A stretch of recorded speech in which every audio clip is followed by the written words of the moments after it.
Wychhaven has been named the best rural place to live in the West Midlands. But with the average cost of a house more than 10 times the average salary, are people having to move elsewhere? We set out to discover what it's like finding a house and living in Wychhaven.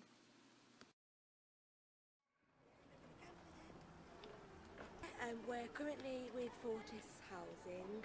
We've been there 3 years, and previously we were at my mum's living there. Yeah, we couldn't afford private renting. We looked at mortgages, but we couldn't afford to save and pay my mum her rent, so this was the only way forward for us. Even with us both working, we wouldn't be able to afford it. There's no way. Privately, we just couldn't do it in a million years.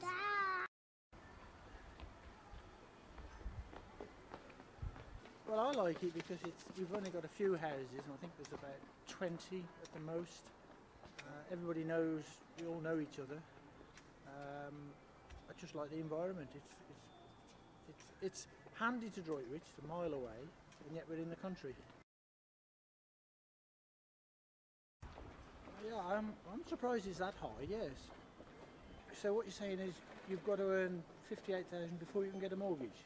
Well, I don't see a great deal of difference to when I bought a house. When I bought my first house for 1973, I struggled to buy that. I had to save up. I was nearly 30 before I had enough money for a deposit. But I think what happens today, they want it all straight away. They have the children first, then they get married, then they want to get a house. Well, I didn't do it that way. I saved my money. I don't think there's a great deal of difference.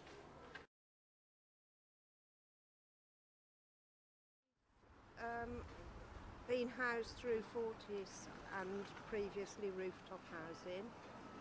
I think we'd find it very, very difficult to afford a private rent. I'm much happier renting from a housing association. I rent with my partner a 3-bed house in Droitwich privately. Yes, we are looking at getting a mortgage, and we've been saving, and I didn't realise just how much we needed. Yeah, we both work. I'm a vet and he's a mechanic, and we both work full time. I mean, it'd be even on the cards for us to be getting a second job, but it's just not feasible with the amount of hours that we work. Yes, we have our own house. It's a 4-bedroom house, which normally is too big for us, but we have a daughter and son-in-law and 3 children. They're all staying with us at the moment, so we then need all the space that we can get.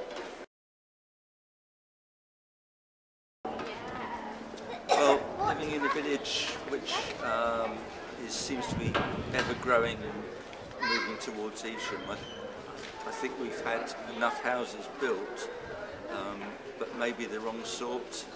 They tend to be building 4-bedroom houses when there aren't enough 1 or 2 beds starter houses for the young people.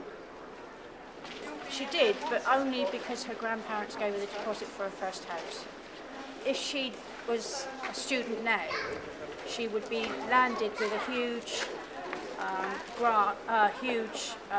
debt, which would make her unable to be able to get a mortgage because she owes so much money from her studies. Yes, I know of one particular lady that lives in a housing association property. I'm not sure if it's 2 or 3 bed. She lived there for a long time with her mother, and her mother died a couple of years ago.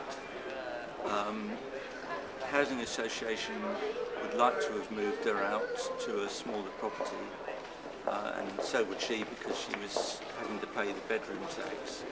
But the reality is that there were no smaller properties to move to.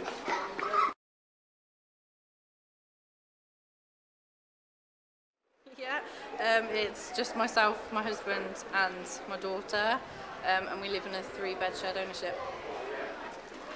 We chose shared ownership because it was a lot cheaper than renting as we were before, it worked out that we could get up to 50% on a mortgage, which every month is less than half of what some people I know are paying to private rent per month. Are you shocked by that statement? Yeah, because that seems near enough impossible, especially Evesham, because it's not... I just don't... Me and my husband, we both worked, and we could never afford that. Well, I've got my wife and son, Thomas, and we live in a 4-bed detached house, which is we paid for basically, so we own the property. It'd be quite a while, I would imagine, before he's earning that kind of money to be able to get a mortgage. So, you know, up to 21,000 in any event. As a student, he's going to have to as well pay back student loans. I'm living at home and I'm working full-time, self-employed. See, the problem is though, being self-employed, you can't predict how much you're going to be earning that year or next year. So it's quite worrying to see you have to earn that much to even afford a house. Yeah, it's just me and my wife. We live in a 1-bedroom bungalow from rooftop in the village of South Littleton. A lot of my friends privately rent and they're paying anything from £600 to £800 a month. So no, I'm not shocked.